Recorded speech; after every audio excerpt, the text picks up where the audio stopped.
Koda maantiekapin kauden 3. osakilpailu ajettiin 12. kesäkuuta Porvoossa. Kansainväliset Porvoon ajot järjestettiin jo 88. kerran.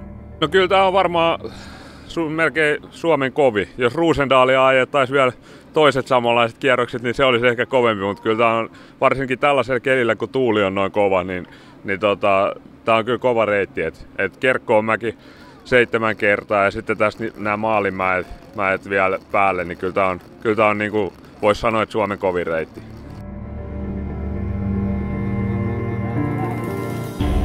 Naiset ajoivat 63 kilometrin matkalla 3 kertaa 21 kilometrin pituisen matkan. Naisten kisan ensimmäisellä kierroksella CCH:n Elina Koskela kaatui Kerkkoonmäessä, jonka seurauksena syntyi 8 hengen irtiottoryhmä.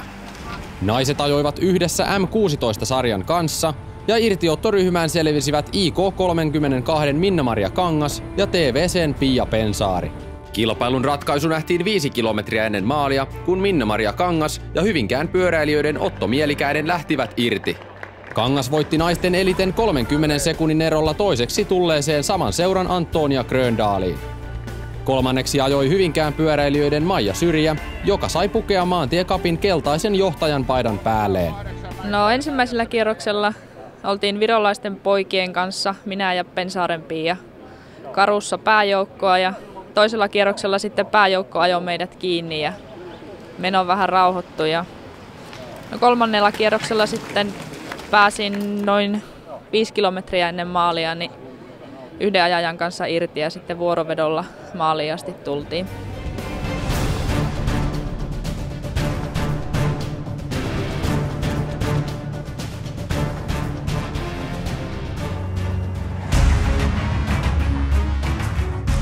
Miehillä kisan pituus oli 175 kilometriä ja he ajoivat 7 kertaa 21 kilometrin kierroksen ja kilpailu huipentui 4 kertaa ajettuun 7 kilometrin kaupunkikierrokseen.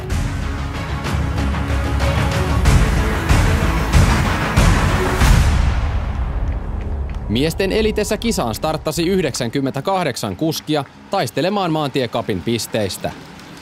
Kilpailun toisella kierroksella kärkeen irtosi 16 ajajan joukko, joka supistui kaupunkikierroksille tultaessa 10 kuskiin.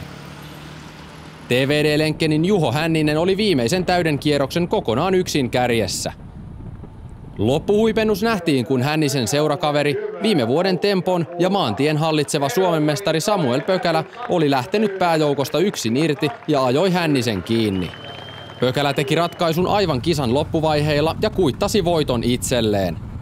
TVD-Lenkkenin huimaa menestystä tällä kaudella kruunasi vielä seuratoveri Hännisen upean esityön johdosta saavutettu toinen sija. Kilpailun kolmanneksi ajoi Porvoon Akilleksen Niklas Henttala.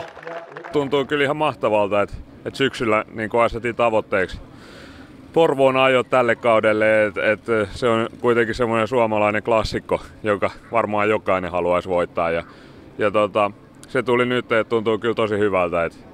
Et kisa oli aika erikoinen taas, että siinä lähti alussa heti semmoinen vähän puolivillainen hatka ja meitä oli 3 siellä ja siinä koitti sitten itse vaan säästellä, kun katsoi, että vähän muutkin istui siinä. Ja sitten Juho veti päivän kovimman suorituksen kunnon soolosuorituksella ja sen jälkeen sitten pääsin itse siitä yksin irti, kun alkoi vaikuttaa siltä, että muut on aika jalattomia siinä, niin sai sitten Juho kiinni ja tultiin kimpassa sitten, että tossa noin kilsainen maali ja sitten päätin ratkaista ja karata siitä Juholta. Et saatiin kuitenkin hyvä kaksoisvoitto, niin se oli hyvä juttu.